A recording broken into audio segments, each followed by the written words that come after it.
Uranium classes में आपका स्वागत है। आशा करता हूँ कि आप भी स्वस्थ होंगे, मैं भी स्वस्थ हूँ। और आज हम अपने यूरेनियम क्लासेस में वर्ण विचार पढ़ेंगे।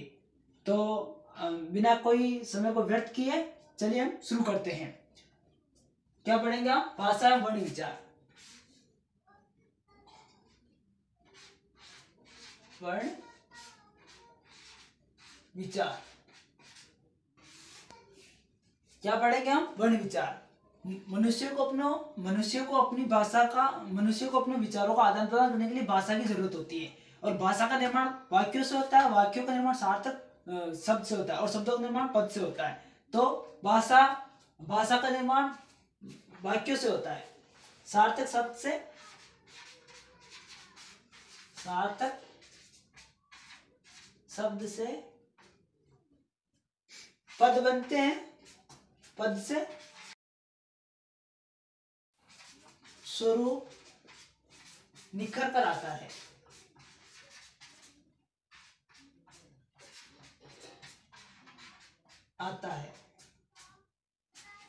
तो सार्थक शब्द निकल कर आता है।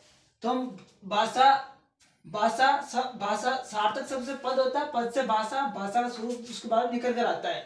तो हिंदी में हिंदी जो भाषा है उसमें वर्णमाला में जो वर्ण है उनको दो भागों में बांटा गया, स्वर और व्यंजन। तो आज हम स्वर देखते हैं।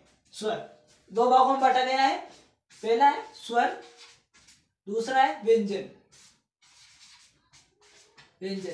स्वर वे वर्ण जिसके अंदर जिनका स्वतंत्र रूप से प्रयोग किया जाता है। वे वर्ण जिनका स्वतंत्र रूप से प्रयोग किया जाता है, इसमें किसी भी मात्रा का प्रयोग नहीं किया जाता है। वे वर्ण जिनका प्रयोग स्वतंत्र रूप से किया जाता है, स्वतंत्र रूप से किया जाता है। व्यंजन वे वर्ण जिनका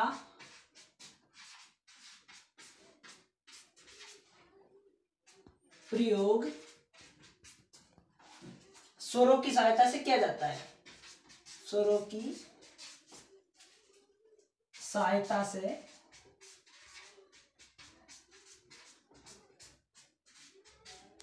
किया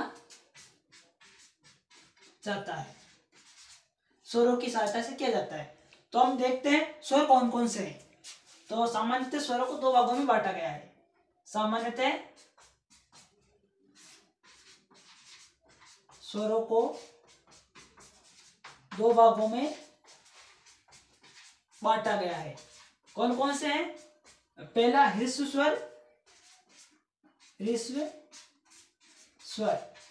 ये चार होते हैं। ये कौन कौन से होते हैं? चार होते हैं। ए, उ,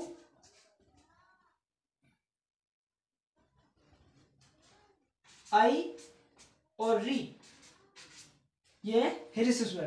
कौन से स्वर है? ह्रस्व स्वर। जबकि दीर्घ स्वर, अगला है दीर्घ स्वर। दूसरा स्वर, पहला प्रकार है ह्रस्व स्वर और दूसरा प्रकार है दीर्घ स्वर। दीर्घ का अर्थ होता है बड़ा, जिसमें दो मात्रा का समय लगता है, दीर्घ स्वर। ह्रस्व स्वर में एक मात्रा का समय लगता है और दीर्घ स्वर में दो मात्रा का समय लगता है। तो ये दीर्घ स्वर कौन कौन से हैं? दीर्घ स्वर हैं आ, उ,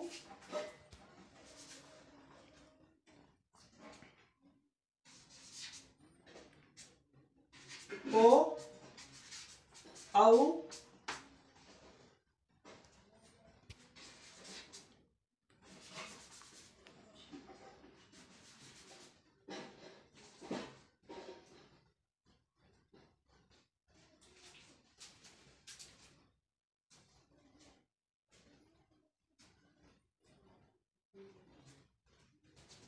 ह्रस्व स्वर में दीर्घ स्वर में दो मात्रा का समय लगता है, दो मात्रा का समय लगता है। और दीर्घ स्वर ह्रस्व स्वर में दो मात्रा का समय लगता है। ह्रस्व स्वर है आ, बड़ी ई, बड़ा ऊ, ओ, औ, अन और एह, यानी दीर्घ स्वर होते हैं 7 होते हैं।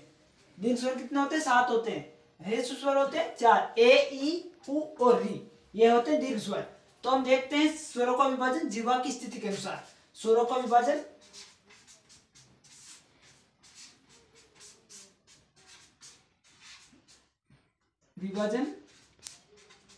जीवा की, अगर जीवा की स्थिति के अनुसार, जीवा की स्थिति के अनुसार तो इसकी ट्रिक है स्वरों का विभाजन, वो भी जीवा की स्थिति के अनुसार। तो इसकी ट्रिक है ए के मध्य ई इमली, आगे एडी एनएन जोड़ो, आगे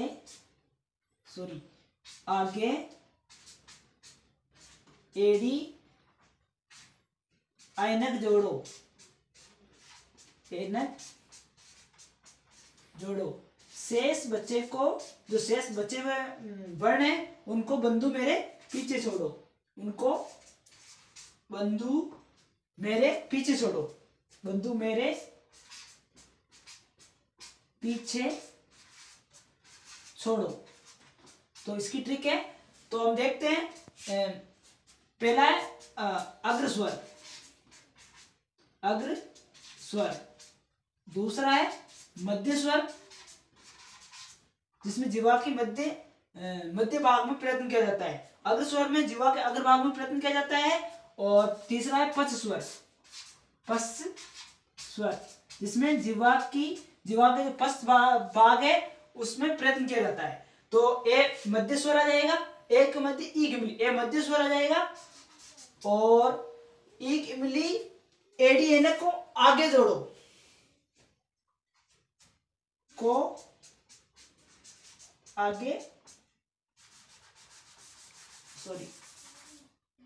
एन को आगे जोड़ो।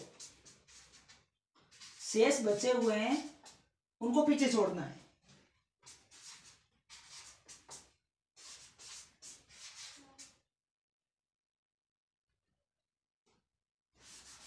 शेष बच्चों को मेरे पीछे छोड़ो।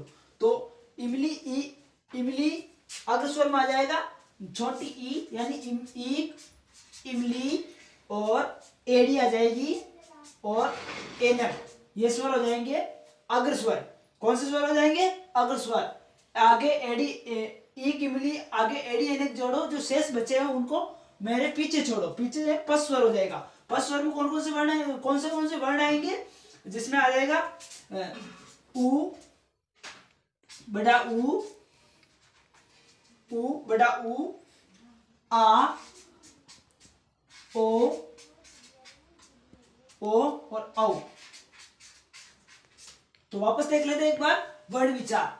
तो वर्ण विचार में मतलब सार्थक शब्द किसी भी भाषा को समझने के लिए या अपने विचारों को आदान प्रदान करने के लिए हमें किसी न किसी भाषा की जरूरत पड़ती है। और भाषा के लिए हमें भाषा समझने के लिए सबसे पहले हमें सार्थक शब्द बनाया जाता है, उसके बाद में उससे पद बनते हैं, और पद से भाषा का निर्माण होता है, फिर भाषा का स्वरूप होता है, जिसे हम आम बोलचाल में बोलते हैं। इसी के साथ में हिंदी भाषा में जो वर्ण है वो दो भागों में बटे हुए हैं। कितने भागों में बटे हुए हैं?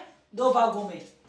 तो पहला है स्वर और दूसरा व्यंजन है। स्वर वे वर्ण जिनका प्रयोग स्वतंत्र रूप से किया जाता है, यानी कि स्वतंत्र रूप से अर्थ है इसका, इसमें किसी न किसी वर्ण की सहायता नहीं ली जाती है, इनका एक स्वतंत्र रूप होता है। जबकि व्यंजन है, व्यंजन में जिनका प्रयोग स्वरों की सहायता से किया जाता है। जैसे कोई व्यंजन है जैसे कोई व्यंजन है के, तो इसमें कहीं ना कहीं शब्द बनाने से मात्राओं का प्रयोग होता है।